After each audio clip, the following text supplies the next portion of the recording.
नमस्कार, आपके साथ मैं हूं अभिषेक सत्यवर्धन और स्वदेश खबर में आपका बहुत स्वागत है। शुरुआत करेंगे इस वक्त की एक बड़ी खबर से।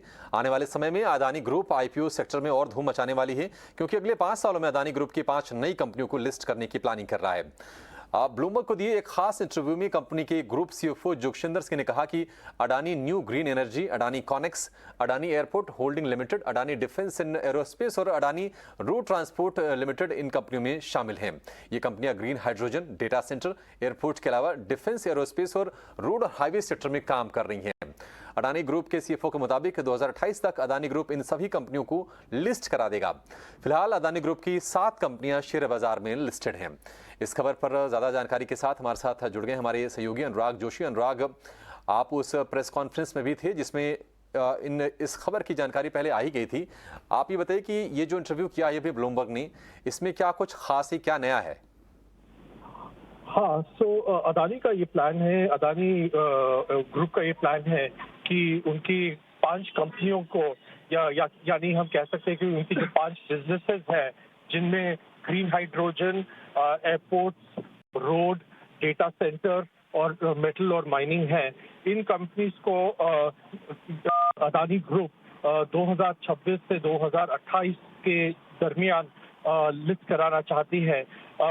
ऐसा कंपनी के ग्रुप सीएफओ, अदानी एंटरप्राइजेस के ग्रुप सीएफओ जोगेशिंदर सिंह ने ब्लूमबर्ग को बताया। अभी हाल ही में कुछ दिनों पहले जो अदानी एंटरप्राइजेस का एक प्रेस कॉन्फ्रेंस हुआ था, उसमें जोगेशिंदर सिंह ने रिपोर्टर्स को ये बताया था कि प्लान ये है कि कंपनी अपने 6 बिजनेसेस, जिसमें एयरपोर्ट, ग्रीन हाइड्रोजन और रोड ट्रांसपोर्ट शामिल है, उन्हें 2026 और 2029 के बीच में लिस्ट कराना चाहती है। और लॉन्ग टर्म प्लान ये रहेगा कि वह अदानी एंटरप्राइजेस इन कंपनियों को, इन बिजनेसेस को पहले ग्रो करेंगी, सपोर्ट करेंगी, और जब ये बिजनेसेस मैच्योर हो जाती हैं तब उन्हें धीरे धीरे पब्लिक ले जाना यानी कि लिस्ट कराने का प्लान है। और अभी ब्लूमबर्ग की रिपोर्ट में बस यही खबर आई है, इन कंपनियों के नामों की खबर आई है, जिनमें Adani airport holdings, Adani road transport, Adani connect और जो मेटल माइनिंग की जो बिजनेसेस हैं, इनको लिस्ट करने की बात की खबर आई है। ठीक है अनुराग, बहुत शुक्रिया आपका। तो अब ये बातें पहले निकल के आ चुकी थी, लेकिन फिर से हम देख रहे हैं कि फास्ट ट्रैक हो रही है। ब्लूमबर्ग को एक इंटरव्यू दिया है ग्रुप सीएफओ जोगशिंदर सिंह ने, और आगे इन कंपनियों को लेकर क्या प्लान है उसके बारे में भी उन्होंने इस इंटरव्यू में चर्चा की है, जिन कंपनियों को लिस्ट कराने का प्लान कंपनी कर रही है। लेकिन इस खबर पर ज़्यादा जानकारी के लिए और आगे कंपनियों का भविष्य क्या होने वाला, खासतौर से अडानी एंटरप्राइजेस को आपको किस तरह से देखना चाहिए, इस पर बातचीत करने के लिए हमारे साथ मार्केट एक्सपर्ट अविनाश गोरशकर भी हमारे साथ जुड़ गए हैं। अविनाश जी, बहुत शुक्रिया आपका समय देने के लिए।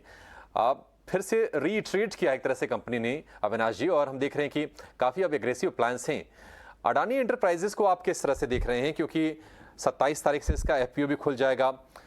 आप एफपीओ को लेकर आपकी क्या राय है, क्या उसमें पैसे लगाने की आप सलाह देंगे, और आगे आप कंपनी का और ग्रुप का भविष्य किस तरह से देख रहे हैं? पहली बात तो अभिषेक, देखिए, एफपीओ के बारे में अगर आप मेरी राय जानना चाहते हो तो ये लंबी अवधि के लिए एक अच्छा विकल्प हो सकता है, क्योंकि देखिए काफी बड़ा इशू है 20,000 करोड़ का, और इसका जो उपयोग होने वाला है वो करीबन 4,500-5,000 करोड़ हाइड्रोजन पे होगा, करीबन 5,000 करोड़ का रिपेमेंट का डेट का कंपनी बता रही है, और बाकी बैलेंस वर्किंग कैपिटल के लिए यूज किया जाएगा। तो इन शॉर्ट लिवरेज जो अडानी एंटरप्राइजेस का है वो थोड़ा सा कम होने की अपेक्षा है। सबसे बड़ी बात, शेयर होल्डिंग थोड़ी सी ब्रॉड बेस्ड होगी, क्योंकि काफी म्यूचुअल फंड, इंस्टीट्यूशनल इन्वेस्टर्स इसमें पैसा लगाएंगे, तो शेयर होल्डिंग थोड़ी सी मोर ब्रॉड बेस्ड और लिक्विड होगी, क्योंकि अभी तक ज्यादातर इनका एक रिटेल होल्डिंग ज्यादा था। तो ये एक अच्छी बात है। और सबसे बड़ी बात, अभी जो अडानी के ग्रुप सीईओ ने कहा है कि इनके 4-5 कंपनियां वो 26 से लेके 28 तक वो लिस्ट कराएंगे, तो यहाँ पे वैल्यू अनलॉकिंग की अपॉर्चुनिटी रहेगी।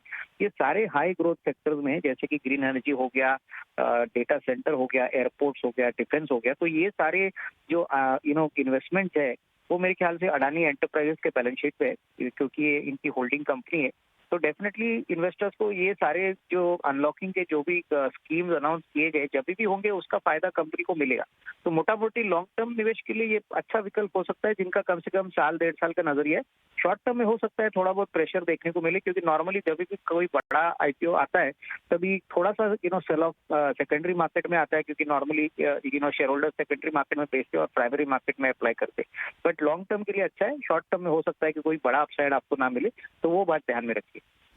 अविनाश जी, तो क्या माने कि जिनके पास मान लीजिए शेयर नहीं है और अगर उनका मान लीजिए 3 से 5 साल के आसपास का व्यू है, क्योंकि अगर एक अडानी एंटरप्राइजेस लेंगे तो वो शेयर कम से कम उनके पास बढ़ के 6 हो जाएंगे, तो एक वाइज डिसीजन होगा इस लेवल पर आप शेयर खरीदना, क्योंकि निश्चित तौर पर एक बड़ी वैल्यू अनलॉकिंग होगी इस कंपनी के माध्यम से। देखिए, पहली बात तो रिटेल निवेशकों को 64 रुपए का डिस्काउंट मिल रहा है। तो मेरे ख्याल से जो प्राइमरी शेयर है, जो लिस्टेड है और जो एफपीओ से मिल रहा है, उसमें अच्छा खासा डिस्काउंट रिटेल निवेशकों को दिया है। तो कहीं ना कहीं थोड़ा सा तो अट्रैक्टिव ऑफर है। लेकिन सही मायने में वैल्यू क्यूरेशन और वेल्थ क्रिएशन जब बनेगा, जब आप कम से कम 1.5-2 साल का टाइम फ्रेम इस स्टॉक को दो, क्योंकि वैल्यू अनलॉकिंग के लिए जगह और पोटेंशियल तो काफी है, बट प्रोसेस के लिए थोड़ा सा निवेशित रहना यहाँ पे जरूरी है। हो सकता है कि आपको कोई बड़ा लिस्टिंग गेन ना मिले, बट डेफिनेटली इसमें एक रीजनेबल पैसा लिस्टिंग पे, और ऑब्वियसली यहाँ पे 50% पैसा इमीडिएटली मांगा है, तो पार्टी शेयर्स भी लिस्ट होंगे तो उसकी भी वैल्यू आपको मिलेगी। बट लॉन्गर टर्म में जो शेयर यहाँ पे होल्ड करेगा, मेरे ख्याल से अच्छी खासी कमाई होगी। ओनली टाइम फ्रेम लंबा रखना जरूरी। ठीक है, टाइम फ्रेम थोड़ा सा लंबा रखना होगा। अविनाश जी, आप हमारे साथ बने रहिए, आपसे आईसीसी बैंक के नतीजों पर भी व्यू लेंगी। थोड़ी देर पहले आईसीसी बैंक ने अपने नतीजे जारी किए तीसरी तिमाही के, और नतीजे अच्छे रहे हैं। तिमाही में अगर बात करें तो एनआईआई यानी कि ब्याज की जो आय है वो 12,236 करोड़ रुपए से बढ़कर 16,465 करोड़ रुपए पर पहुंच गई है, जबकि मुनाफा अनुमान से बेहतर रहा है, 6,194 करोड़ रुपए से बढ़कर 8,312 करोड़ रुपए पर पहुंच गया है, और 8,000 करोड़ रुपए के आसपास का अनुमान था मुनाफे को लेकर। अविनाश जी, हम देख रहे हैं कि आईसीसी बैंक के अगर हम शेयर की बात करें तो ऊपरी स्तरों से तकरीबन ये 100 रुपए नीचे आ गया है हाल फिलहाल के करेक्शन में। क्या आपको लगता है कि नतीजों के बाद हम इसमें दमखम देखेंगे सोमवार को जब ये शेयर खुलेगा, क्योंकि gross NPA, net NPA, asset quality के फ्रंट पर भी काफी अच्छे नतीजे पेश किए कंपनी ने? नहीं, बिल्कुल अभिषेक जी, पहली बात तो अगर हम प्री ऑपरेटिंग प्रॉफिट कहे तो कम से कम 31% का वाई ग्रोथ आया है, तो वो बहुत बढ़िया है।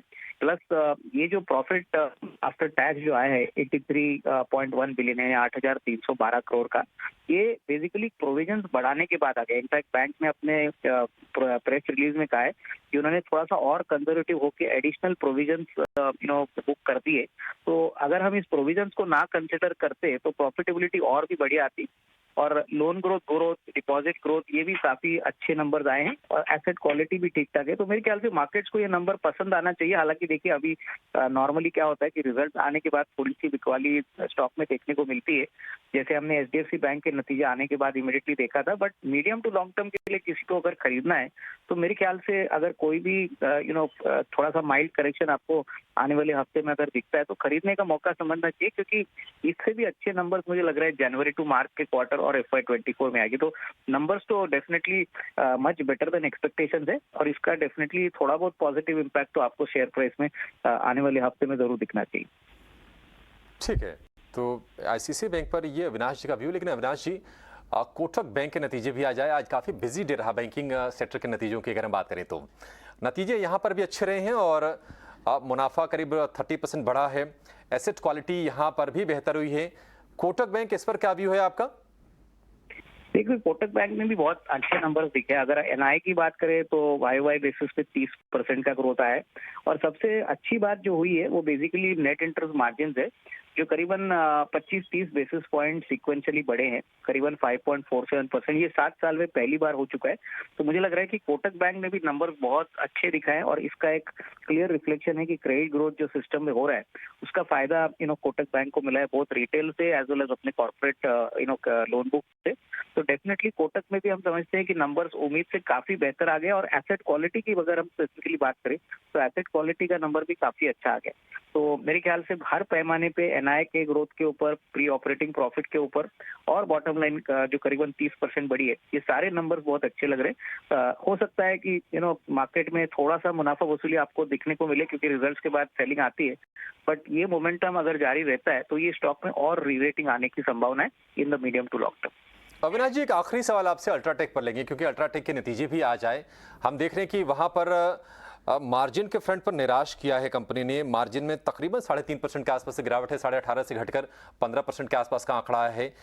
मुनाफा देख रहे हैं कि अनुमान से कम है। क्या थोड़ा हिट हम देखेंगे सोमवार को जब ये शेयर खुलेगा? बिल्कुल, देखिए सीमेंट कंपनीज में अनुमान था कि अक्टूबर टू दिसंबर का जो पीरियड होगा वो सितंबर क्वार्टर से तो काफी अच्छा आना चाहिए, लेकिन ये थोड़ा सा एक नेगेटिव सरप्राइज हमने अल्ट्राटेक सीमेंट के नंबर में देखा है। कॉस्ट प्रेशर काफी बढ़ गए हैं और इसका जो कॉस्ट पुश होता है वो उनको एब्जॉर्ब करना पड़ा है। हमारा मानना है कि जैन टू मार्च के क्वार्टर में हो सकता है कि ये थोड़े से प्राइस इंक्रीज करके इसमें थोड़ा सा कॉस्ट एस्केलेशन जो है वो पास थ्रू कर लेंगे, लेकिन in the very near term Abhishek हो सकता है कि इसमें थोड़ा सा एक नेगेटिव रुझान आपको आने वाले हफ्ते में देखने को मिले। तो नंबर्स डेफिनेटली थोड़े से एक्सपेक्टेशन से थोड़े खराब आ गए, तो यहाँ पे डेफिनेटली थोड़ा सा एक नेगेटिव सरप्राइज आया है, तो मंडे को शायद थोड़ी सी बिकवाली यहाँ पे हमको देखने को मिलेगी। ठीक है, सोमवार को अल्ट्राटेक सीमेंट के शेयर में थोड़ी सी बिकवाली देखने को मिल सकती है। अविनाश जी, बहुत शुक्रिया आपका समय देने के लिए और इन तीनों ही बड़े नतीजों पर बातचीत करने के लिए और अपना व्यू हमसे शेयर करने के लिए। लेकिन शुक्रवार को रिलायंस ने तीसरी तिमाही के नतीजे जारी किए थे और नतीजे अनुमान के मुताबिक रहे हैं। कामकाजी मुनाफा 13% बढ़ा है, लेकिन जियो की आय और प्रति ग्राहक औसत आय में धीमी ग्रोथ देखने को मिली है। नतीजों की पूरी जानकारी दे रहे हैं हमारे सहयोगी सौमित सरकार। रिलायंस इंडस्ट्रीज के थर्ड क्वार्टर के नंबर्स अगर आप स्ट्रीट एस्टिमेट्स के सामने देखेंगे तो रेवेन्यू और नेट प्रॉफिट इन लाइन आया है, बट एबिटा में एक अच्छा खासा 5% का बीट देखने मिला है। क्यू ऑन क्यू बेसिस पे अगर हम देखेंगे तो कंपनी की जो एबिटा है वो करीब 13% ग्रो की है और ये जो बीट आया है वो प्योरली O2C सेगमेंट जो है, ऑयल टू केमिकल सेगमेंट, उसकी वजह से। अगर ऑयल टू केमिकल सेगमेंट का एबिटा देखें तो उसमें करीब 16% का सिक्वेंशियल ग्रोथ है और ये जो बीट आया है वो इसलिए आया है क्योंकि थर्ड क्वार्टर ऑफ FY23 में जो स्पेशल इकोनॉमिक जोन है जहां पर रिलायंस इंडस्ट्रीज का एक रिफाइनरी है उस पे से एक्सपोर्ट टैक्स हटा दिया गया था और ऑन रिलेटिव बेसिस पे अगर हम देखें तो विंडफॉल टैक्स का इम्पैक्ट कम था थर्ड क्वार्टर में। इन दो कारणों की वजह से O2C सेगमेंट जो है उसमें हमें बीट देखने मिला है। अब अगर हम दूसरी सेगमेंट की बात करें जो कि रिटेल है, वो उसके नंबर्स काफ़ी इन लाइन आए हैं एनालिस्ट एस्टिमेट्स के सामने। एनालिस्ट एक्सपेक्ट कर रहे थे रिटेल सेगमेंट की एबिटा जो है वो करीब 7% ग्रो करेगी और उतने से ही ग्रो किया है रिटेल सेगमेंट का नंबर। अब oil and gas exploration business की अगर हम बात करें तो उसमें सबसे हाईएस्ट ग्रोथ एक्सपेक्टेड थी करीब 22% की और oil and gas exploration business भी 22% ग्रोथ किया है क्योंकि गैस प्राइसेस थर्ड क्वार्टर में हायर थे और प्रोडक्शन नंबर भी गैस को लेके हायर था थर्ड क्वार्टर ऑफ FY23 में। अब जियो की अगर हम बात करते हैं तो जियो के नंबर्स में एक मार्जिनल मिस देखने को मिला और ये मार्जिनल मिस इसलिए आया है क्योंकि कंपनी का जो आरपू नंबर था वो एनालिस्ट एस्टिमेट से कम आया। एनालिस्ट एक्सपेक्ट कर रहे थे आरपू नंबर जो कि एवरेज रेवेन्यू पर यूजर है वो करीब 179 के आसपास आएगा, बट कंपनी ने सिर्फ 178 का आरपू रिपोर्ट किया और इसी कारण हमें जियो में एक मार्जिनल मिस देखने मिला है। तो अगर हम ओवरऑल समअप करें रिलायंस इंडस्ट्रीज के रिजल्ट को तो O2C सेगमेंट एक क्लियर बीट था, रिटेल और oil and gas exploration in line आया है, जियो में एक मार्जिनल मिस देखने मिला। अगर ओवरऑल बेसिस में हम देखें तो ऑपरेशनली एबिटा में करीब 5% का बीट देखने मिला है रिलायंस इंडस्ट्रीज के रिजल्ट में थर्ड क्वार्टर ऑफ FY23 में। ठीक है, शुक्रिया सौमित। तो O2C कारोबार ठीक है, रिटेल भी ठीक ठाक है, लेकिन जियो को लेकर थोड़ी सी चिंता है, वहां पर मिस है और JP मॉर्गन की जो रिपोर्ट आई थी थोड़ा सा इस चीज को लेकर आगाह भी किया गया था। लेकिन चलिए अब आपके लिए लेकर आएंगी बजट की भविष्यवाणी।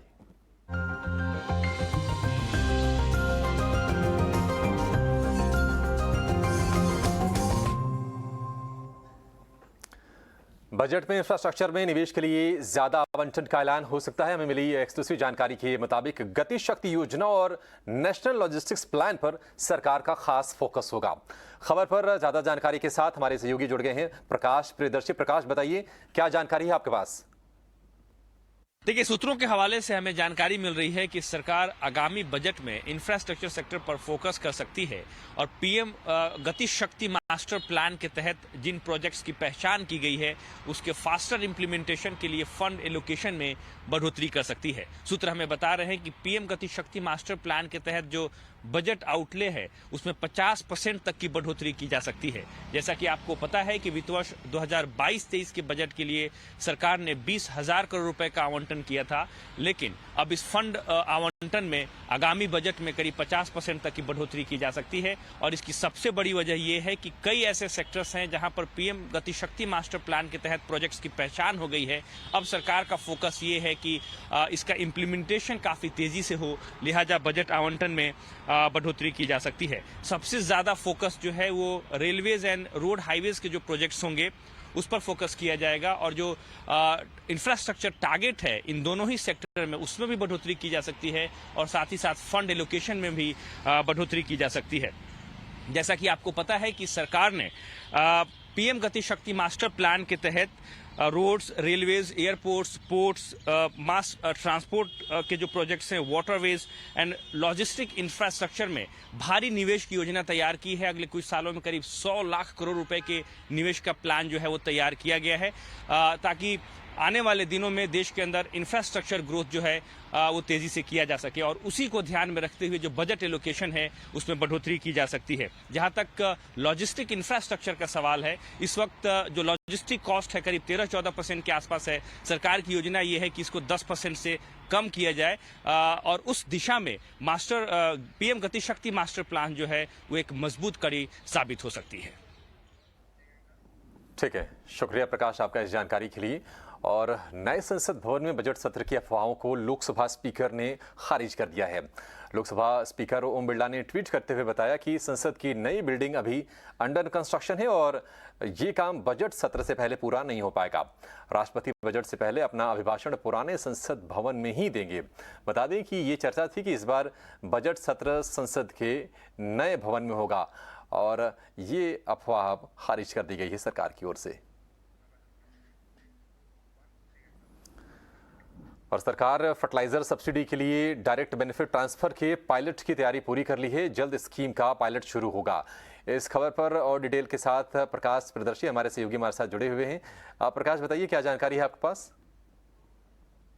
देखिए, सरकार फर्टिलाइजर सेक्टर में भी सब्सिडी की अदायगी के लिए डीबीटी स्कीम की शुरुआत करना चाहती है, और अब उसके लिए पायलट प्रोजेक्ट करने पर सहमति बन गई है। दरअसल कर्नाटक गवर्नमेंट ने पायलट प्रोजेक्ट करने पर रजामंदी दे दी है, और इसके लिए जो जरूरी इंतजाम है वो भी कर लिया गया है। सूत्र हमें बता रहे हैं कि कर्नाटक सरकार ने एक्चुअल फार्मर्स की जानकारी जुटा ली है, कौन लैंड ओनर है, कौन टेनेंट फार्मर्स है, उसकी जानकारी जो है आधार नंबर के साथ जुटा लिए गए हैं, और अब जल्द ही पायलट प्रोजेक्ट की शुरुआत होगी इस स्कीम के लिए। इसके प्रस्ताव के हिसाब से, जैसा कि हमें सोर्स बता रहे हैं, जो लैंड ओनर है उसको इस बात का विकल्प दिया जाएगा कि वो अपने सहित 5 लोगों के नाम अधिकृत कर सकता है आधार नंबर के साथ, जिसको कि फर्टिलाइजर सब्सिडी का बेनिफिट दिया जाएगा।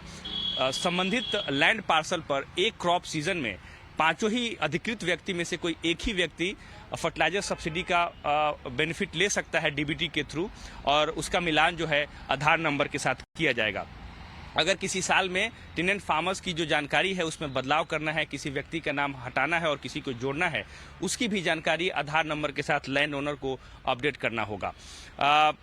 इसका मकसद ये है कि फर्टिलाइजर सब्सिडी अदायगी में ट्रांसपेरेंसी लाई जाए, जो एक्चुअल फार्मर है उसी को फर्टिलाइजर सब्सिडी का बेनिफिट दिया जाए, क्योंकि जो सरकार की फर्टिलाइजर सब्सिडी की अदायगी है उसमें लगातार बढ़ोतरी देखने को मिल रही है, और चालू वित्त वर्ष में ये 2,15,000 करोड़ रुपए के आंकड़े को भी पार कर सकता है। ठीक है प्रकाश, बहुत शुक्रिया आपका इस जानकारी के लिए। और बढ़ेंगे एक बड़े ग्लोबल खबर की तरफ। आईटी सेक्टर से जुड़ी है ये। गूगल की पेरेंट कंपनी अल्फाबेट भी अब अपने कर्मचारियों की छंटनी करने का प्लान बना रही है। बता दें कि अल्फाबेट दुनिया भर में वर्कफोर्स में से 6% यानी कि 12,000 कर्मचारियों की छंटनी का प्लान बना रही है। इस खबर पर ज्यादा डिटेल के साथ हमारी सहयोगी रक्षा हमारे साथ जुड़ गई हैं। रक्षा, निश्चित तौर पर एक बुरी खबर और आर्थिक अनिश्चितताओं की भी अब शुरुआत हो जाएगी शायद। बताइए क्या जानकारी है आपके पास?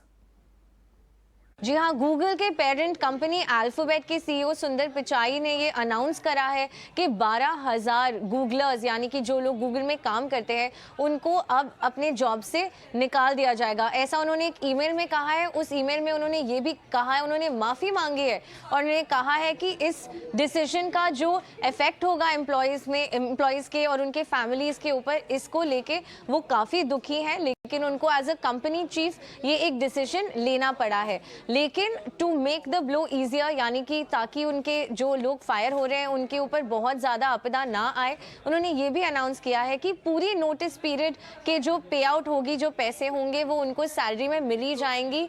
ना ही जस्ट दैट, उन्होंने ये भी कहा है कि जो एक सेवरेंस पैकेज होता है जो कि सडन टर्मिनेशन से देना पड़ता है, यानी कि अगले 4 महीने तक भी, 16 हफ्ते तक भी उनको उनकी सैलरी दी जाएगी और जितने साल उन्होंने गूगल में बिताए हैं उसके हिसाब के 2 हफ्ते for every additional year spent at Google उनको उसके भी पैसे मिलेंगे।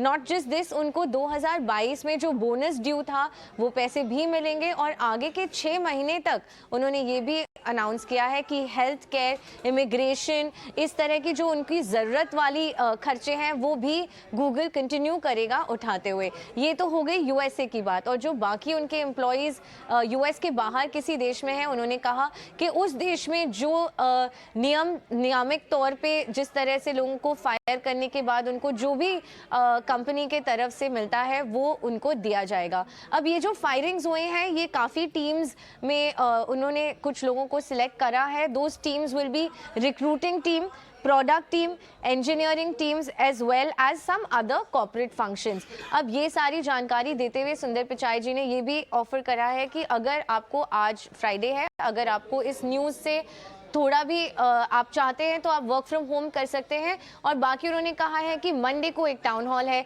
जिसमें जो भी 12,000 लोग जो फायर हुए हैं उनके जो भी क्वेश्चंस हैं उन सबको सुंदर पिचाई आंसर करेंगे। ठीक है रक्षा, बहुत शुक्रिया आपका इस जानकारी के लिए। और बढ़ेंगे उस खबर की तरफ जिसकी काफ़ी चर्चा है कुछ दिनों से। कुश्ती फेडरेशन के अध्यक्ष के विरोध में 3 दिनों से धरने पर बैठे खिलाड़ियों ने अपना धरना खत्म कर दिया है। खेल मंत्री अनुराग ठाकुर से मुलाकात के बाद उन्होंने अपना धरना खत्म किया। अनुराग ठाकुर ने बताया कि खिलाड़ियों के आरोपों की जाँच के लिए एक निगरानी कमेटी बनाई जाएगी और ये कमेटी 4 हफ्ते में अपनी जाँच पूरी करेगी। ये कमेटी कुश्ती महासंघ और उसके प्रमुख के खिलाफ लगाए गए सभी आरोपों की जाँच करेगी। खेल मंत्री से मीटिंग के बाद बजरंग पूनिया ने कहा कि इस कमेटी की रिपोर्ट आने तक हम जंतर मंतर से धरना खत्म कर रहे हैं और हमें विश्वास है कि जांच निष्पक्ष तरीके से होगी। ओवरसाइट कमेटी का गठन किया जाएगा जिसके नामों की घोषणा कल कर दी जाएगी। अगले 4 हफ्तों के अंदर अपनी जांच को पूरा करेंगे। जो भी गंभीर आरोप किसी भी तरह के, चाहे फाइनेंशियल हो, सेक्सुअल हरासमेंट के हो या बाकी हो, जो भी कहेंगे इनके सब की गहराई तक जाएंगे, जांच भी करेंगे और जो निर्णय बाकी करने की आवश्यकता होगी वो भी करने का काम करेंगे। तो एक अच्छी खबर, लेकिन आखिर में बात करेंगे मौसम की मिजाज की। एक और जहां पहाड़ी राज्यों में बर्फबारी का दौर जारी है, वहीं नॉर्थ इंडिया के अधिकांश हिस्सों में शीतलहर की मार कम हो गई है। मौसम विज्ञान की विभाग के मुताबिक अगले 5 दिनों के दौरान तेज ठंड की संभावना नहीं है। आईएमडी ने 23 और 24 जनवरी को जम्मू कश्मीर, लद्दाख, हिमाचल प्रदेश में हल्की ओलावृष्टि की संभावना जताई है। वहीं 24 जनवरी को उत्तराखंड, पंजाब, हरियाणा और चंडीगढ़ में भी ओले पड़ सकते हैं। तो ठंड ने कुछ राज्यों में लोगों की मुश्किलें भले ही बढ़ा दी हों, लेकिन पहाड़ों पर हो रही बर्फबारी से पर्यटकों के मन की मुराद पूरी हो गई है। बर्फबारी के चलते हिमाचल की राजधानी शिमला में पर्यटकों की तादाद में इजाफा हुआ है। वहीं पर्यटक इस मौके पर बर्फ में फुटबॉल खेलते नजर आए। वहीं बर्फबारी से एक तरफ लोगों को कई दिक्कतों का सामना भी करना पड़ रहा है, वहीं दूसरी तरफ पर्यटन पर निर्भर लोगों के लिए इसे एक अच्छा मौसम माना जा रहा है।